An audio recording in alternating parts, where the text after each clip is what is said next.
Hello everyone, आज हम solve करने जा रहे हैं अपने लीड कोड के क्वेश्चन नंबर 2444 को। ये आज का प्रॉब्लम ऑफ द डे भी है। इसका नाम है काउंट सब एरेज विद फिक्स्ड बाउंड्स। ये आपका हार्ड मार्क्ड है, जबकि रियलिटी में हार्ड तो बिल्कुल भी नहीं है। चलिए अपने क्वेश्चन की तरफ चलते हैं। इसके अंदर हमें एक इंटीजर एरे नम्स दी हुई है और उसके साथ में दो इंटीजर्स दिए हुए हैं, एक मिन के और एक मैक्स के। नाम से ही समझ में आ रहा है मिन के मिनिमम वैल्यू को रिप्रेजेंट कर रहा है और मैक्स के मैक्सिमम वैल्यू को रिप्रेजेंट करेगा। सबसे पहले देखते हैं कि कंडीशन क्या है। जो भी मेरी फिक्स्ड बाउंड सब एरे है उसकी दो कंडीशंस है।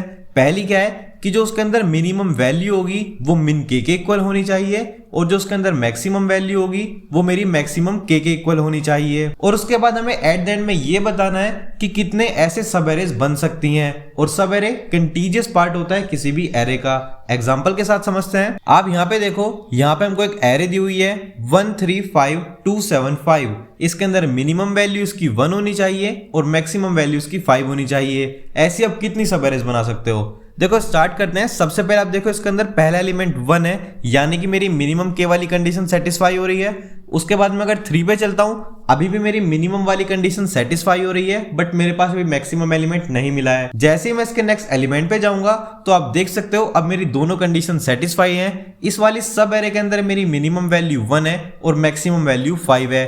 तो यानी कि मुझे एक ऐसी सब एरे मिल चुकी है जो कि इस कंडीशन को फिट करता है। आगे चलते हैं। अब आप जैसे यहां से 135 हम कवर कर चुके हैं। अब जैसे हम 2 पे चलेंगे तो आप देखो अभी भी मेरी कंडीशन सेटिस्फाइड है, क्योंकि मिनिमम वैल्यू स्टिल मेरी 1 है और मैक्सिमम वैल्यू मेरी 5 है। बट जैसे ही मैं इसके अंदर यहाँ पे 7 को इंक्लूड करूंगा तो ये दोनों को कॉन्ट्राडिक्ट कर देगा। अब यहाँ पे आप देख सकते हो मिनिमम वैल्यू मेरी 1 है, बट जो मैक्सिमम वैल्यू है वो 5 की जगह 7 हो चुकी है।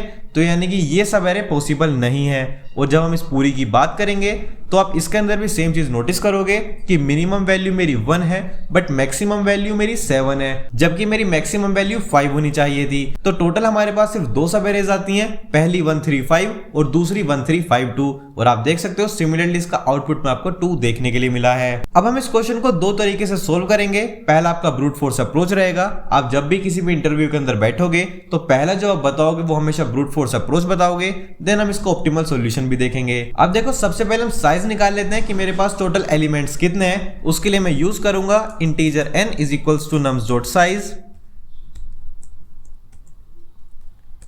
इससे मुझे पता चल जाएगा कि मेरे पास टोटल नंबर ऑफ एलिमेंट्स कितने हैं। देन आप इसके अंदर एक चीज नोटिस करोगे कि इन्होंने इसको लॉन्ग के अंदर रखा हुआ है, तो हम इसके अंदर जो भी रिटर्न कराएंगे वो भी हमें लॉन्ग में ही रिटर्न कराना पड़ेगा। तो अभी के लिए नाम रख लेते हैं रिजल्ट। तो मैं यहाँ पे लिखूंगा long result is equals to 0। Starting में मेरे जो भी आंसर आने वाला है वो भी 0 मान के चलते हैं। अब इसको हम ब्रूट फोर्स से सोल्व करेंगे। हम क्या करेंगे, हम एक एक एलिमेंट पे जाएंगे और एक एक सब एरे को ट्राई करेंगे, क्या ये पॉसिबल है, क्या ये पॉसिबल नहीं है। अगर वो मेरी पॉसिबल है तो उसको रिजल्ट में ऐड करा देंगे और अगर नहीं है तो आउट ऑफ द लूप हो जाएंगे। चलिए इसको सोल्व करते हैं। तो सबसे पहले मैं इसके अंदर अपने एक फॉर लूप चलाने वाला हूं, जो कि मेरी चलेगी integer i is equals to 0 से लेके i is less than n तक, और i एक एक करके मेरा इंक्रीज होने वाला है। स्टार्टिंग में इनिशियलाइज करना है अपनी मिनिमम वैल्यू को। जब हम इसको स्टार्टिंग में इनिशियलाइज करेंगे तो हम एक सबसे बड़ा वेरिएबल ले लेते हैं कि जिसको ये क्रॉस ना कर पाए।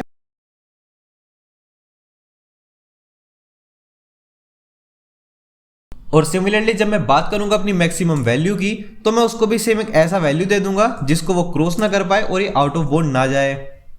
तो ये हो जाएगा मेरा इंट मैक्स मिनिमम। अब मुझे दो चीजें पता चल गई हैं कि मेरी मिनिमम वैल्यू क्या है और मेरी मैक्सिमम वैल्यू क्या रह सकती है, क्योंकि जब ये कंपेयर करेंगे तो ये वहां पे बहुत ज्यादा काम आएगा। अब मैं इजीली अपना दूसरा लूप चला सकता हूं और ये वाला जो मेरा लूप है ये स्टार्ट होगा i से और ये वाला लूप भी मेरा लेस देन n टाइम्स तक चलेगा और ये एक एक करके आगे बढ़ेगा। अब हम इसके अंदर आप अपनी कंडीशन को चेक करेंगे। अब हम इसके अंदर सबसे पहले अपने मिनिमम वाले को निकालेंगे। तो जो मेरा मिनिमम है वो क्या होगा, मिनिमम होगा मेरा मिनिमम ऑफ किस किस का मिनिमम, पहले तो मेरा इसका खुद का मिनिमम होगा, तो इसको सेम चीज को वापस लिख लेते हैं। और दूसरा जो भी मेरी नम्स ऑफ j के अंदर वैल्यू आएगी, इन दोनों में से जो भी मेरा मिनिमम होगा वही मेरी मिनिमम की वैल्यू रहने वाली है। सिमिलरली अगर मैं बात करूंगा मैक्सिमम की तो वो भी आप सब गैस कर चुके होंगे मैक्सिमम क्या होगा, मैक्सिमम ऑफ किसका, करंट मैक्सिमम मेरी क्या वैल्यू है उसका, और साथ में नम्स ऑफ j। इन दोनों में से जो भी वैल्यू मेरी मैक्सिमम रहने वाली है ये उसको अपने आप में जाके अपडेट कर देंगे। अब मेरे पास मेरी मिनिमम वैल्यू आ चुकी है, मैक्सिमम वैल्यू आ चुकी है। अब बस एक लास्ट कंडीशन बचती है कि अगर मेरी जो मिनिमम वैल्यू है वो मिनिमम के इक्वल है और जो मेरी मैक्सिमम वैल्यू है वो मैक्सिमम के इक्वल है। अगर ये दोनों ट्रू हो जाते हैं तो मैं अपने रिजल्ट को इंक्रीज कर दूंगा, वरना मैं कुछ नहीं कर सकता। तो इसके लिए सेम कंडीशन लिखेंगे, इफ जो मेरा करंट मिनिमम वैल्यू है वो इक्वल टू है मेरे किसके, मिनिमम के एंड साथ में जो मेरा करंट मैक्सिमम वैल्यू है वो इक्वल टू है मैक्सिमम ऑफ के। अगर ये दोनों कंडीशन मेरी सेटिस्फाई हो रही हैं तो जो भी मेरे रिजल्ट की वैल्यू है मैं उसको इंक्रीज कर दूंगा और लास्ट में अपने रिजल्ट को रिटर्न करा लूंगा। यहां पे लिख देते हैं रिटर्न रिजल्ट। सो ये तो एक ब्रूट फोर्स अप्रोच है, इसको चेक करते हैं। डेफिनेटली इजीली एक्सेप्ट हो चुका है, सबमिट करके देखते हैं। डेफिनेटली आप देख सकते हो यहाँ पे मेरे पास सीधा सीधा टाइम लिमिट एक्सीडेड आ चुका है। इसका रीजन क्या है कि इसकी जो टाइम कॉम्प्लेक्सिटी है वो है बिग ऑफ एन स्क्वायर, क्योंकि आप देख सकते हो इसके अंदर 2 फॉर लूप्स लगी हुई हैं। अब हम क्या करेंगे, हम इसके अंदर से कॉम्प्लेक्सिटी है उसको कम करेंगे, बिग ऑफ एन स्क्वायर को बिग ऑफ एन तक लेके जाएंगे। उसके लिए सबसे पहले अपने कोड को रीसेट टू डिफॉल्ट कर लेते हैं। अब हम यहाँ पे सेम चीज को दोबारा लिखेंगे बट थोड़ा कम कॉम्प्लेक्सिटी के साथ। सबसे पहले हम दोबारा यहाँ पे अपना रिजल्ट बना लेते हैं, long result is equals to 0। सबसे पहले मुझे अपना रिजल्ट पता चल गया कि मेरा रिजल्ट कितना रहने वाला है। अब इसके बाद यहाँ पर मैं 2 पॉइंटर लेके चलूंगा, एक पॉइंटर होगा मेरा मिनिमम पोजीशन का, एक पॉइंटर होगा मेरा मैक्सिमम पोजीशन का। मिनिमम पोजीशन मुझे ये बताएगा कि मेरी मिनिमम पोजीशन कहाँ पे है और मैक्सिमम पोजीशन ये बताएगा कि मैक्सिमम वैल्यू जो भी है उसकी पोजीशन कहाँ पे है। जैसे अगर मैं इसकी बात करता हूं तो अभी आप देख सकते हो इसकी मिनिमम पोजीशन कहाँ पे है, नम्स ऑफ 0 पे है। अगर इसकी मैक्सिमम पोजीशन की बात करते हैं तो अभी कहाँ पे है, यहाँ पे आप देख सकते हो। और एक हम इसके अंदर तीसरे पार्ट को भी यूज करेंगे जिसका नाम होगा हमारा लेफ्ट बाउंड, क्योंकि उससे मुझे पता चल जाएगा कि मैं इस एरे के किस पार्ट के अंदर वापस नहीं जा सकता हूँ। फॉर एग्जाम्पल इसको एग्जाम्पल के साथ समझते हैं। अब देखो जैसे ही मैं अपने इस वेक्टर के अंदर जाऊंगा, इसका पहला एलिमेंट 1 है जो कि इक्वल टू है मेरे मिनिमम के ऑफ एलिमेंट के, तो और इसकी जो पोजीशन है वो भी नम्स ऑफ 0 है, वो मुझे ऑलरेडी पता चल चुकी है। जैसे ही मैं अपने नेक्स्ट इंडेक्स के ऊपर जाऊंगा तो अभी भी मिनिमम वैल्यू जो है वो 1 है और वो 0th पोजीशन पे है। उसके बाद मैं जैसे यहाँ पे आऊंगा तो यहाँ पे देखो मेरी दोनों चीजें मैच हो जाएंगी, मुझे मिनिमम पोजीशन भी मिल गई, मैक्सिमम पोजीशन भी मिल जाएगी। मिनिमम वैल्यू और मैक्सिमम वैल्यू वो दोनों भी मेरी मिन के और मैक्स के इक्वल आ जाएंगी, तो मैं उसको ऐड कर सकता हूँ। देन मैं इसके बाद वापस चलूंगा 1352 पे, तो अभी भी मेरी दोनों चीजें काम कर सकती हैं, क्योंकि मिनिमम पोजीशन मेरे को पता है, मैक्सिमम पोजीशन मेरे को पता है, और मिनिमम और मैक्सिमम दोनों मिन के और मैक्स के इक्वल हैं। बट उसके बाद जैसे इसके अंदर 7 ऐड होगा, अब आप यहाँ पे देखो मेरी मिनिमम तो 1 है बट मैक्सिमम वैल्यू 7 है, और अगर मेरी मैक्सिमम वैल्यू 7 आएगी तो हमेशा इस पार्ट की मैक्सिमम वैल्यू 7 रहने वाली है और मैक्स के की वैल्यू सिर्फ 5 तक है। तो मैं यहाँ पे इस पूरे को बाउंड कर दूंगा कि अब मैं यहाँ से पीछे नहीं जा सकता हूँ, और उसके बाद मैं यहाँ पे इस वाले एरिया के अंदर ट्राई कर रहा हूँ कि क्या वापस से जो सेम चीज है वो मेरे को मिल सकती है, मैं कोई दूसरी सब एरे बन सकती है जो कि मिनिमम और मैक्सिमम के इक्वल है। साउंड्स कॉम्प्लिकेटेड, चलो इसको इजी करते हैं कोडिंग के साथ। देखो अभी तक हमने जिस भी टर्म को यूज किया है सबसे पहले हम उसको इंप्लीमेंट कर लेते हैं। एक हमने बात की है मेरे लेफ्ट बाउंड के लिए। अब स्टार्टिंग में मैं सब कुछ -1 से इंडिकेट कर सकता हूं, क्योंकि स्टार्टिंग में मुझे भी नहीं पता कि वो कहां पे रहने वाले हैं। देन इसके बाद एक मेरे पास मिनिमम पोजीशन रहने वाली है कि जो भी मेरी वैल्यू है उसकी मिनिमम पोजीशन कहां पे है, एंड सिमिलरली एक मेरे पास मैक्सिमम पोजीशन रहने वाली है कि इस वाले एलिमेंट की मैक्सिमम पोजीशन मेरी कहां पे होगी। स्टार्टिंग में सब कुछ इजीली -1 से इनिशियलाइज कर सकता हूं। देन अब मैं यहाँ पे एक फॉर लूप लगाने वाला हूं जो कि एक एक करके मेरे सारे एलिमेंट्स को चेक करेगा। सो int I is equals to 0, I is less than, देखो इसके अंदर अभी तक मैंने n नहीं डाला है तो मैं इसको यहाँ पे सीधा इंप्लीमेंट कर दूंगा I is less than nums के साइज से, और I मेरा एक एक करके इंक्रीज होता रहेगा इसके अंदर। अब हम यहाँ पे सबसे पहले कंडीशन लगाते हैं कि अगर जो भी मेरे nums ऑफ I की जो भी वैल्यू आएगी वो छोटी हो जाती है मिनिमम ऑफ k से, ठीक है, यानी कि जो मिनिमम ऑफ k है उससे भी छोटी मेरी वैल्यू nums ऑफ I की है, या फिर जो मेरे nums ऑफ I की वैल्यू है वो बड़ी हो जाती है मैक्सिमम ऑफ k से। देखो दोनों ही कंडीशन फॉल्स कंडीशन है, यानी कि अब मुझे को वापस से रीसेट करना पड़ेगा। जैसे मैं यहाँ पे बात कर रहा हूँ तो यहाँ पे देखो मिनिमम वैल्यू मेरी स्टिल 1 है बट मैक्सिमम वैल्यू 7 हो चुकी है, तो मैं आउट ऑफ बाउंड चला जाऊंगा, ये सब एरे एग्जिस्ट नहीं करेगी, तो मुझे यहाँ पे सब कुछ वापस से इनिशियलाइज करना पड़ेगा, और जो भी मेरा लेफ्ट बाउंड है वो I के इक्वल हो जाएगा।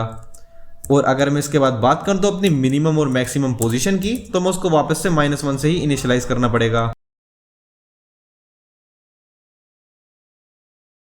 सो ये तो तब हो गया कि अगर आपकी वैल्यू आगे पीछे हो जाती है, कोई आपको बड़ी या छोटी वैल्यू मिलती है। अब हम मान लेते हैं कि आपको एक्चुअल वैल्यू भी मिल जाती है, तो यहाँ पे हो जाएगा आपका नम्स ऑफ आई की जो भी वैल्यू है वो मान के चलते हैं कि आपकी मिनिमम के इक्वल है। जो आपकी मिनिमम पोजीशन है उसको आप अपडेट कर दोगे आई के साथ। सिमिलरली जो भी आपकी नम्स ऑफ आई की वैल्यू है वो इक्वल टू हो जाती है मैक्सिमम ऑफ के।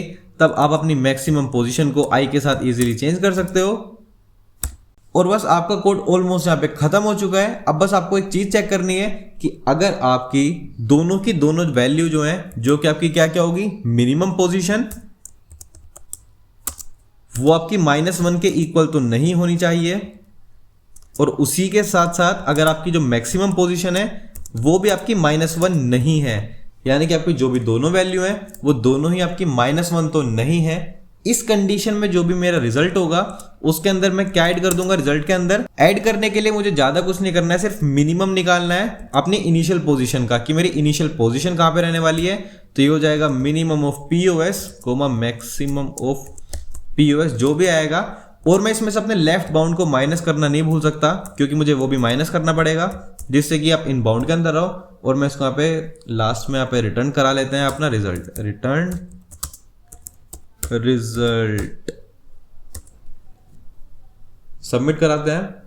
यहाँ पे एक एरर आ गया है, मैं यहाँ पे एक्सक्लेमेटरी वाला साइन मिस कर चुका हूँ, रीसबमिट करते हैं इसको। यहाँ पे रिजल्ट कंप्लीट नहीं था, यहाँ पे सिर्फ और सिर्फ RES था। आप देख सकते हो यहाँ पे इजीली सबमिट हो चुका है, बट इसको थोड़ा सा और चेंज कर सकते हैं कि यहाँ पे एक एज गेस आके फंस सकता है। तो यहाँ पे इसको कंट्रोल करा लेते हैं मैक्सिमम से, तो ये हो जाएगा मैक्सिमम ऑफ 0 कोमा इसका मिनिमम, और इसको दोबारा से सबमिट करके चेक करते हैं। यस, डेफिनेटली सबमिट हो चुका है। तो ये मेरी दोनों कंडीशंस थी। पहले वाले के अंदर मेरे पास 2 फॉर लूप थे, तो उसकी कॉम्प्लेक्सिटी हो रही थी बिग ऑफ n²। यहाँ हम इसको ऑप्टिमाइज कर चुके हैं, और आप देख सकते हो कि जो सेम काम मेरा 2 लूप से हुआ था अब सिर्फ और सिर्फ एक फॉर लूप से हो चुका है, और यहाँ पे मेरी कॉम्प्लेक्सिटी रहने वाली है big of n। So yes, that's it for today's video. जल्दी मिलते हैं नेक्स्ट वीडियो में। Till then keep sharing, keep coding.